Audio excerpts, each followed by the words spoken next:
Lionel Messi എന്ന ഇതിഹാസ താരം തൻ്റെ യൂറോപ്പിലെ ഫുട്ബോളിന് തൽക്കാലം ഒരു വിരാമം ഇട്ടുകൊണ്ട് അമേരിക്കൻ ക്ലബ്ബായ ഇന്റർ മിയാമിയിലേക്ക് ചേക്കേറി. അമേരിക്കയിലെത്തിയ അദ്ദേഹം എന്നും ഫുട്ബോൾ ലോകത്ത് ചർച്ചാ വിഷയമായിരുന്നു. ഇന്റർ മിയാമി എന്ന ക്ലബ്ബിന് അവരുടെ ചരിത്രത്തിൽ ആദ്യമായി ഒരു കപ്പ് നേടിക്കൊടുക്കുക, മത്സരത്തിൽ ഗോൾ നേടിയതിനു ശേഷം അമേരിക്കൻ സൂപ്പർ ഹീറോസിൻ്റെ സെലിബ്രേഷൻ ഗ്രൗണ്ടിൽ പുറത്തെടുത്തുകൊണ്ട് ഫുട്ബോൾ ലോകത്ത് ചർച്ചാ വിഷയമാവുക.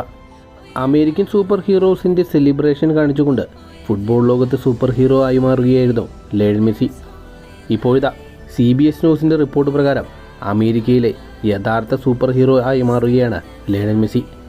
അമേരിക്കയുടെ ചരിത്രത്തിലെ ഏറ്റവും വലിയ ബഹുമതികളിൽ ഒന്നായ പ്രസിഡൻഷ്യൽ മെഡൽ ഓഫ് ഫ്രീഡം എന്ന അവാർഡ് ലയണൽ മെസ്സിക്ക് ലഭിക്കാൻ പോകുന്നു. അമേരിക്ക നൽകുന്ന ഏറ്റവും വലിയ സിവിലിയൻ ഹോണറായിട്ടാണ് ഈ അവാർഡിനെ അമേരിക്ക കണക്കാക്കുന്നത്. അമേരിക്കയുടെ ഇപ്പോഴത്തെ പ്രസിഡന്റായ ജോ ബൈഡനായിരിക്കും ലയണൽ മെസ്സിക്ക് ഈ അവാർഡ് നൽകുക. ലയണൽ മെസ്സിയുടെ ഈ അവാർഡിനെക്കുറിച്ച് വൈറ്റ് ഹൗസ് പറയുന്നത് ഇങ്ങനെയാണ്: ലോക ഫുട്ബോളിലെ ഏറ്റവും മികച്ച താരമാണ് ലയണൽ മെസ്സി. അതുമാത്രമല്ല, ലയണൽ മെസ്സി തൻ്റെ ഫൗണ്ടേഷനിലൂടെ ലോകത്താകമാനമുള്ള കുട്ടികൾക്ക് എഡ്യൂക്കേഷനും ഹെൽത്തും അങ്ങനെ വേണ്ട സഹായങ്ങളെല്ലാം ചെയ്യുന്നു. കൂടാതെ യൂണിസെഫിൻ്റെ ഗുഡ് വിൽ അംബാസഡർ കൂടിയാണ് ലയണൽ മെസ്സി. ലയണൽ മെസ്സിക്ക് ഈ അവാർഡ് നൽകുന്നത് ഞങ്ങൾക്ക് വളരെ അഭിമാനമുള്ള കാര്യമാണ്.